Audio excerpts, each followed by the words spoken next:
Bonjour à tous et bienvenue dans cette nouvelle vidéo. N'hésitez pas à prendre un petit thé, un petit café, un petit chocolat chaud comme moi, puisqu'aujourd'hui on va discuter de science-fiction et surtout de mon bilan, puisqu'en 2022 je m'étais dit que j'allais lire beaucoup plus de science-fiction, que je voulais découvrir ce genre. Alors qu'est-ce qu'il en est, qu'est-ce que j'ai lu, est-ce que j'ai eu beaucoup d'excellentes lectures, qu'est-ce que j'en ai appris sur mes goûts.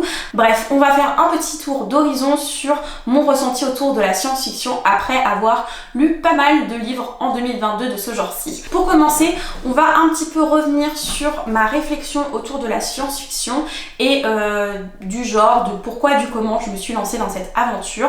Il faut savoir qu'en 2021, quand je regarde la liste des livres que j'ai pu lire cette année-là, je me retrouve avec un petit arrière-goût de j'ai pas lu des choses que j'aimais vraiment. Je regarde et je me dis que j'ai pas énormément d'excellentes lectures, que j'ai pas passé une année de lecture merveilleuse. Et ça, c'est parce qu'en fait, je ne lisais pas forcément des genres qui me convenaient, ou tout du moins pas forcément dans la tranche d'âge, parce que j'ai lu pas mal de young adultes en 2021 et c'est là que je me suis rendu compte que c'était peut-être le moment de passer à plus d'adultes. Et surtout, en septembre, j'ai lu Fondation, donc un livre de science-fiction adulte, et j'ai adoré. Et là je me suis dit, pourquoi je lis pas plus de science-fiction? C'est un genre que j'aime beaucoup regarder, que ce soit en film ou en série. Pourquoi je n'en regarde pas plus en livre? Et bien tout simplement parce qu'en fait c'est un genre qui est pas très représenté sur les réseaux sociaux de mon point de vue. Et forcément je vais avoir tendance à lire ce que je vois le plus. Et comme je voyais beaucoup plus de fantasy, young adulte, etc., de romance, de new adulte, c'est plus vers ces lectures-là que je me suis tournée. J'ai quand même eu d'excellentes lectures parmi tout ce que j'avais fait en 2021, mais c'était sûrement pas la tranche d'âge ou les genres qui me correspondaient le mieux. Donc en lisant cette lecture de SF et en adorant Fondation, je me suis dit, il y a quelque chose à grappiller par là, faudrait que je lise un petit peu plus de science-fiction. Et c'est là que j'ai fait vraiment la recherche de trouver des personnes qui lisaient plus ce genre-là sur internet, sur les réseaux sociaux. Et c'est vrai qu'on en trouve beaucoup plus en VO qu'en français. Alors il y en a quand même, heureusement qu'il y a des personnes pour ça. Il y a notamment Camelot Magicado, il y a aussi Céline Lecture sur Instagram, il y a aussi Universe Horizon Universe, je sais jamais dans quel sens. Bref, on en trouve quand même, heureusement, et ces personnes-là m'ont inspirée pour trouver des lectures sympas et intéressantes. Mais à côté de ça, la science-fiction, c'était quand même un genre qui m'intimidait, parce que je pense que c'est le cas aussi de beaucoup de personnes. On a l'impression que c'est un genre pas facile, dur à rentrer dedans, qu'il faut tout le temps réfléchir, etc. C'est pas forcément le cas, mais on a toujours cette petite appréhension. Et du coup, je m'étais mis dans l'idée de trouver un club de lecture où on lisait de la science-fiction. Sauf qu'en fait, je me suis retrouvée face à un mur. Il y a beaucoup de clubs de lecture sur les réseaux sociaux, et surtout des clubs de lecture soit de romance, soit de SFFF. Et quand je dis SFFF, c'est plutôt FF, donc fantasy, fantastique, puisqu'en fait quand je me dirigeais vers ces clubs et que je voyais les lectures qu'ils avaient lues dans l'année, il n'y avait pas beaucoup de science-fiction, donc je trouvais pas ça intéressant et pertinent pour ce que j'avais envie. À force de faire des recherches et de ne rien trouver, je me suis dit, bon, c'est peut-être le signe qu'il faut que je lance mon propre book club, quelque chose que j'avais pas forcément envie de faire à l'origine, et finalement que je ne regrette absolument pas. C'est donc comme ça que s'est créé le Galactic Book Club, parce que j'avais envie de lire plus de SF, j'avais envie de trouver des personnes pour discuter avec eux de ce genre-là, parce que je savais aussi que plus j'allais trouver des personnes qui parlaient de science-fiction, avec qui échanger autour de la science-fiction, et bien j'allais trouver des titres, des idées de lecture, parce que c'est ça qui me manquait aussi, du fait de ne pas en voir beaucoup sur les réseaux sociaux. Et donc je me suis lancée dans cette aventure. J'ai lancé le Galactic Book Club fin 2021. En novembre on a ouvert nos portes, et en décembre on a commencé la première LC. Et en 2022 tout ça a continué, il y a eu quelques remaniements sur le Discord, et au fur et à mesure un petit groupe s'est formé. J'ai pu commencer la science-fiction avec d'autres personnes qui avaient aussi cette même démarche, et j'ai pu aussi rencontrer des personnes qui eux lisaient ce genre depuis plus longtemps, qui ont aussi pu m'aiguiller dans mes lectures. Donc au final c'était vraiment super sympa de pouvoir échanger avec des gens d'horizons différents en ce qui concerne la science-fiction.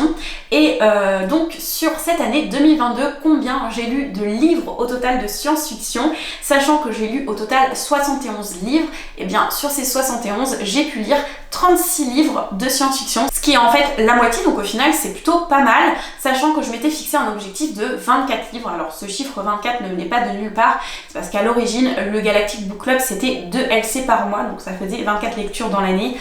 Comme je vous l'ai dit, il y a eu quelques remaniements et du coup c'est plus le cas, mais j'ai quand même réussi à lire ces 24 livres et je les ai lus quand même assez rapidement, puisqu'entre les lectures du Galactic Book Club et les lectures de SF que je faisais en solitaire, eh bien ça s'est très vite empilé, on va dire.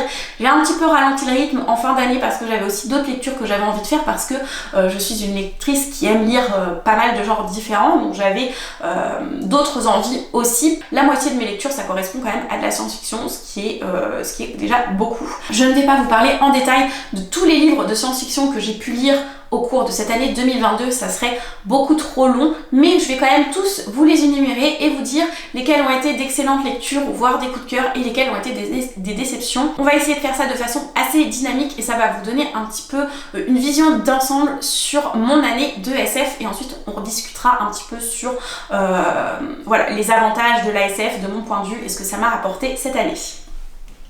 Je prends donc mon petit papier où j'ai fait ma petite liste. En gros, vous allez avoir mes lectures dans le sens chronologique, à part pour les sagas, puisque à partir du moment où j'avais lu le tome 1, j'ai répertorié toutes les tomes que j'avais lus. Donc voilà, en gros, vous avez globalement un truc qui ressemble à mon année de lecture de façon chronologique. Alors c'est parti, pour commencer j'ai lu Skyward, ensuite Des fleurs pour Algernon, la saga Journal d'un Assassin, j'ai lu les 4 premiers tomes, Boule de foudre, La nuit des temps, Red Rising, L'espace d'un an, Libération, 1984, Chronique martienne, Au carrefour des étoiles, la 5e saison, Sémiosis, La fontaine des âges, Fondation, Dans la toile du temps, Le livre de M, Le courage de l'arbre, la saga de Collie, donc il y a 3 livres, Les oiseaux du temps, Brest de guerre, La monture, Un psaume pour les recyclés sauvages, Chronique du pays des mers, Le testament d'un enfant mort, After, Le problème à 3 corps, Demain le silence, À l'état de nature, L'île de silicium et 10 légendes des âges sombres. Parmi ces 36 lectures, j'en ai eu 19 qui étaient des excellentes lectures ou des coups de cœur, et j'ai eu 7 déceptions. J'ai donc eu plus de la moitié de mes lectures de science-fiction qui étaient au moins des excellentes lectures, si ce n'est des coups de cœur, donc c'est plutôt un bon rapport. J'ai eu quelques déceptions, mais c'est à prendre avec des pincettes ce chiffre. En vrai, sur les 7, il y a quand même eu des lectures avec lesquelles j'ai passé un bon moment, comme par exemple Red Rising ou Brest de guerre, mais j'ai quand même été déçue parce que par exemple Red Rising, eh bien pour moi j'ai eu cette impression d'avoir déjà lu le livre, puisque c'est un copier-coller de Hunger Games de mon point de vue, et Brest de guerre j'ai été déçue parce que je m'attendais à autre chose au niveau de l'IA, vraiment je m'attendais à un caractère beaucoup plus prononcé, beaucoup plus adolescent comme c'était annoncé dans la couverture, et ce n'a pas été le cas, mais ça a quand même été des lectures plutôt sympathiques. Bon, à côté, j'ai quand même eu des très très grosses déceptions, comme La nuit des temps que j'ai vraiment détesté. Mais voilà, le chiffre 7 est quand même à prendre avec des pincettes. On peut en citer vraiment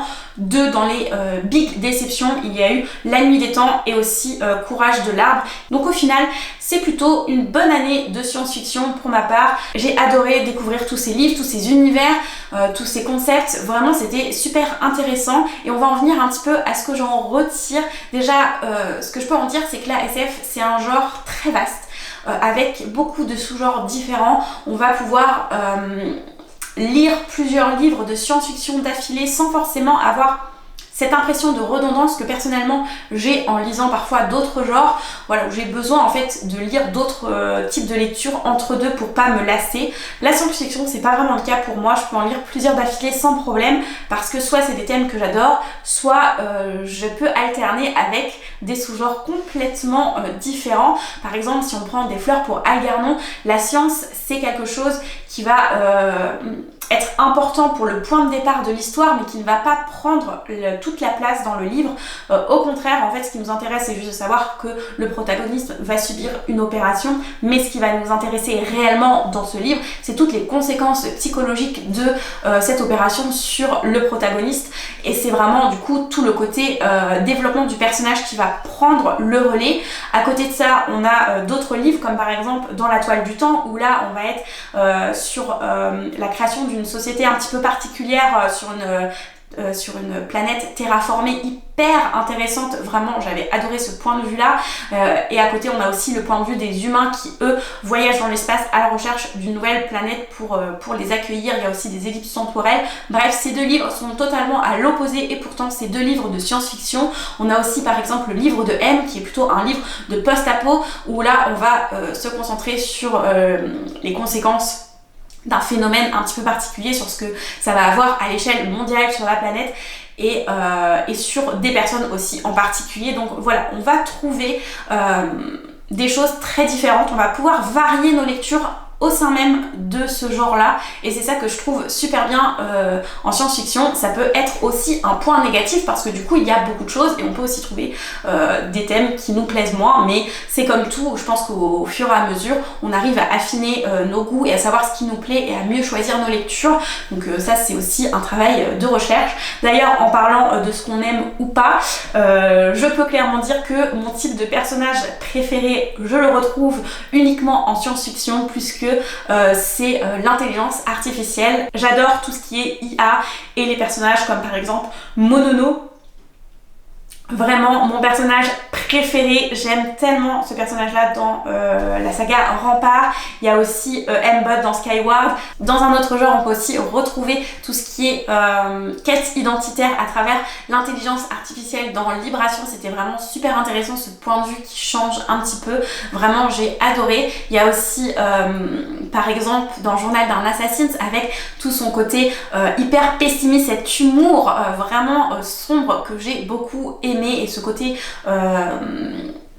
antisocial aussi qui était omniprésent. Les IA, ça a beau être des machines dans les livres, c'est souvent des personnages qui vont développer certaines obsessions et qui vont avoir certains problèmes parfois de comportement, etc., qui vont les rendre très attachant et dans lequel je me retrouve beaucoup plus parfois que les personnages classiques. Donc vraiment c'est un type de personnage que j'aime énormément et que j'adore retrouver dans mes lectures, et ça je peux le trouver qu'en science-fiction. J'ai aussi pu faire une très très belle découverte puisque en 2022 j'ai pu confirmer mes coups de cœur pour Becky Chambers et je peux clamer haut et fort que c'est mon autrice préférée. J'avais commencé à la découvrir en 2021 mais en décembre, donc vraiment à la toute fin, avec Apprenti par bonheur qui était d'ailleurs la première LC du Galactic Book Club. Et ensuite on a pu lire aussi L'espace d'un an, toujours avec le Galactic Book Club, et de mon côté j'ai lu donc Libération et Un psaume pour les recyclés sauvages. Ces 4 lectures ont été des coups de cœur, donc vraiment c'est la seule autrice pour laquelle je peux dire que tous ces livres sont des coups de cœur jusqu'à présent. J'attends de voir avec les autres bien entendu, mais je vous dirai ça très vite puisque je compte les lire cette année. Donc voilà, je peux aussi dire que l'ASF ça m'a apporté de très belles découvertes au niveau auteur et autrice, puisqu'il n'y a pas que Becky Chambers que j'ai découvert et que j'adore. Il y a notamment Adrienne Tchaikovsky avec Dans la toile du temps, il y a M.R. Carré avec Collie, il y a Pen Shepherd avec le livre de M que j'ai beaucoup aimé et dont j'aimerais découvrir d'autres titres. Il y a vraiment énormément d'auteurisses que je souhaite continuer à découvrir et d'autres que j'aimerais vraiment découvrir beaucoup plus, qui me donnent envie mais que je n'ai encore jamais eu l'occasion de lire. Donc vraiment beaucoup d'envie en perspective. Ça m'a vraiment ouvert tout un monde et tout un panel d'auteurs, autrices qui me donnent envie et que je compte bien essayer de découvrir beaucoup plus les années qui viennent. D'ailleurs, en parlant de ça, j'avais aussi envie de vous parler du fait que la science-fiction c'est aussi un genre qui est souvent perçu comme masculin, écrit par des auteurs et lu par des hommes, mais au final c'est pas le cas. D'ailleurs je crois que toutes les personnes que je vous ai nommées plus haut en tant que lectrice SF, c'était des femmes. Alors il n'y a pas que des femmes bien entendu, hein, il y a aussi des hommes, mais c'est vrai que c'est quand même pas mal le cas. Et sur le Galactic Book Club, on est majoritairement des femmes. Je sais pas combien il y a d'hommes exactement, 2 sur, mais après, je ne sais pas plus. Donc vraiment, au final, on est beaucoup de femmes à lire quand même ce genre-là. Et en ce qui concerne les autrices, j'ai fait le compte. Alors, j'ai mis où mon petit compte J'ai mis où mon petit compte Je l'ai mis là. J'ai fait le compte entre le nombre de livres écrits par un auteur et le nombre de livres écrits par une autrice que j'ai lu cette année. Et sur les 36 livres, j'ai lu quand même 15 livres écrits par des femmes, ce ce qu'il est par exemple, puisque j'y ai pas fait attention. Donc c'est pas comme si j'avais délibérément essayé de lire plus de femmes en science-fiction.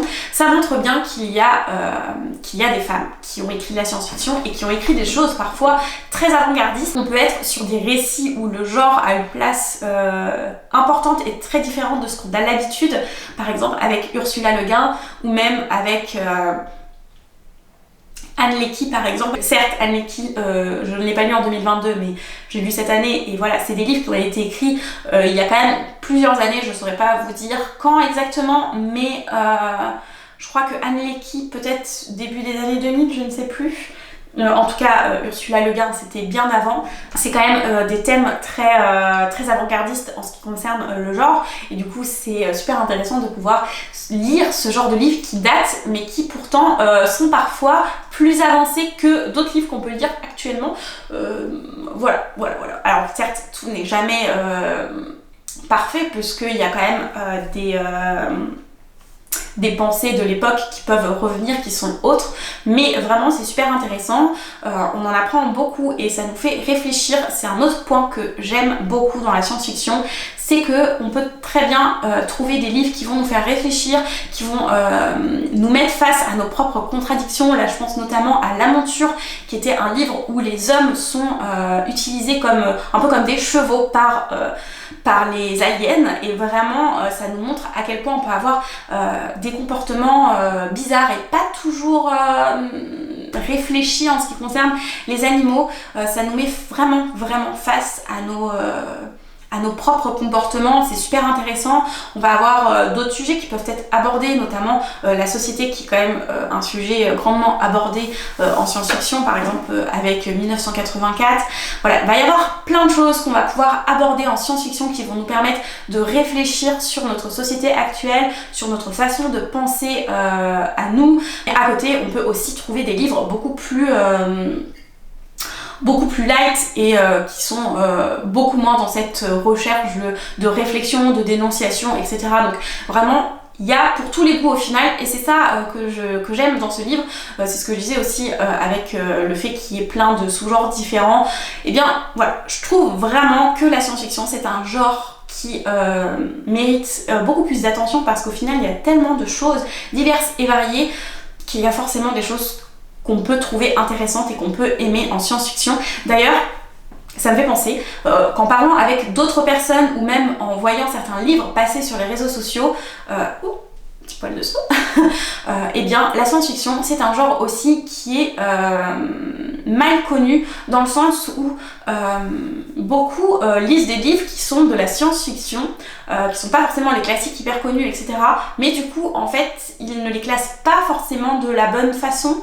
Ils ne se rendent pas compte que c'est de la science-fiction. Pareil pour ce qui est film, j'ai pu en discuter avec d'autres personnes qui ont adoré certains films et qui ne se rendent pas compte que c'est de la science-fiction. Après, c'est pas forcément des questions auxquelles on se pose non plus quand on n'est pas dans une recherche spécifique de genre, ou qu'on n'est pas en train de donner nos avis constamment sur les réseaux sociaux. Parfois on prend juste un titre, que ce soit livresque ou un film, juste parce qu'il nous fait envie sur le moment. Mais c'est vrai que quand on pousse la réflexion, on se rend compte que on ne sait pas toujours classer la science-fiction correctement, et du coup on peut dire qu'on n'aime pas la science-fiction alors qu'on en lit. Et j'ai déjà vu des comptes comme ça dire qu'ils n'aimaient pas la science-fiction, et quand je voyais ce qu'ils lisaient, et bien dedans il y en avait, et c'était des lectures qu'ils avaient aimées. Alors c'était pas forcément ce qui était le plus représenté, mais il y avait quand même des lectures qui étaient appréciées, qui étaient de la science-fiction. Donc dans ce cas-là c'était un petit peu contradictoire, mais ça je pense que c'est un des points à déconstruire sur la science-fiction, comme par exemple le fait qu'il y a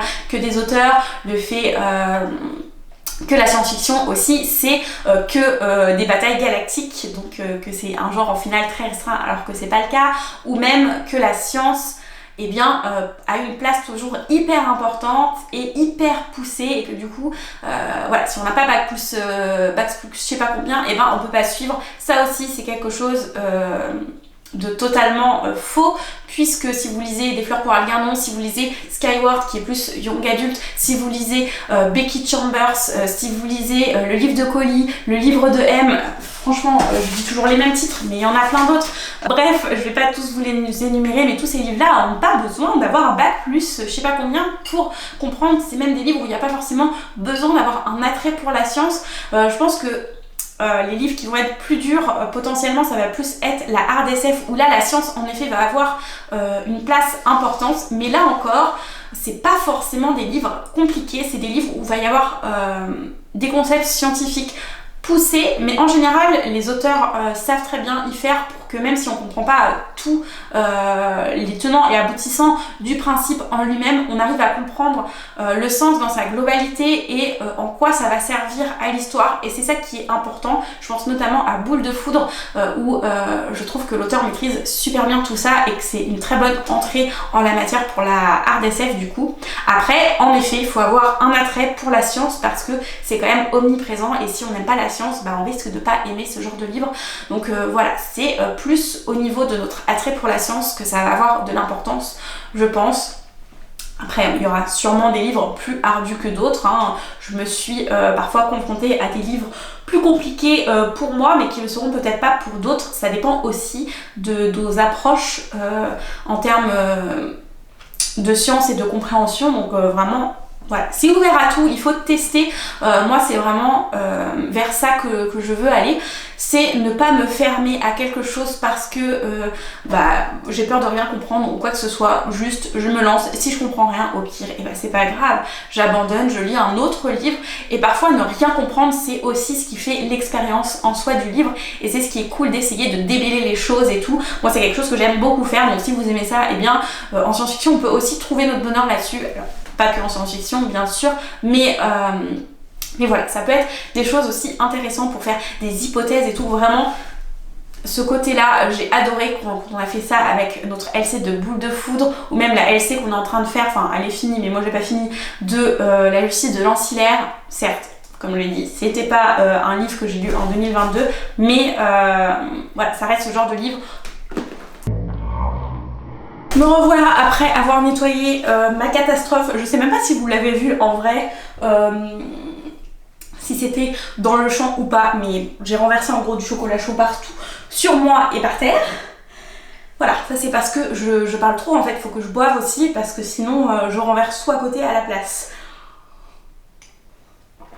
Cette fois-ci je vais plutôt poser et je sais plus où j'en étais exactement, mais je pense que vous l'avez compris, sur cette année 2022 où j'ai découvert la science-fiction, je suis vraiment contente de m'être lancée et d'avoir tenté cette expérience, de m'être ouvert à ce genre, d'avoir recherché des gens qui en discutaient parce que j'ai fait de très belles rencontres, que ce soit sur le Galactic Book Club ou sur Instagram, Booktube en général. Et du coup, ça a vraiment été une expérience hyper enrichissante, que ce soit en termes de lecture de ce que j'aime ou de ce que je n'aime pas, d'autrices et d'auteurs que j'adore, d'autres que j'ai envie de découvrir, et à côté de ça aussi sur le côté plus social, où j'ai pu rencontrer des gens qui aiment aussi ce genre, qui ont envie d'en parler, d'en discuter et d'échanger autour de tout ça. Donc vraiment ça a été une très très bonne expérience. Je retire beaucoup de choses positives de cette année, et en 2023 je compte bien continuer à lire de la science-fiction et à vous bassiner avec ça. Le Galactic Book Club continue aussi à proposer du contenu en termes de lecture commune, de thèmes aussi. Si jamais d'ailleurs vous avez envie de nous rejoindre, vous avez envie de vous lancer dans cette aventure, n'hésitez pas, il y a vraiment tout type de personnes sur ce groupe, soit des gens qui ont l'habitude ou non de lire de la science-fiction. On est tous très bienveillants, on est là pour s'aider à trouver des idées lecture, etc. On augmente un petit peu trop nos piles à lire. Il y a des LC hyper intéressantes qui vont arriver. Donc vraiment, n'hésitez pas à nous rejoindre si le cœur vous en dit. En tout cas, je pense que j'ai fait le tour de ce que j'avais à dire. Sur ce, on va s'arrêter là. On va éviter de refaire d'autres catastrophes en termes de chocolat chaud. Et on se retrouve très vite pour une prochaine vidéo. Salut!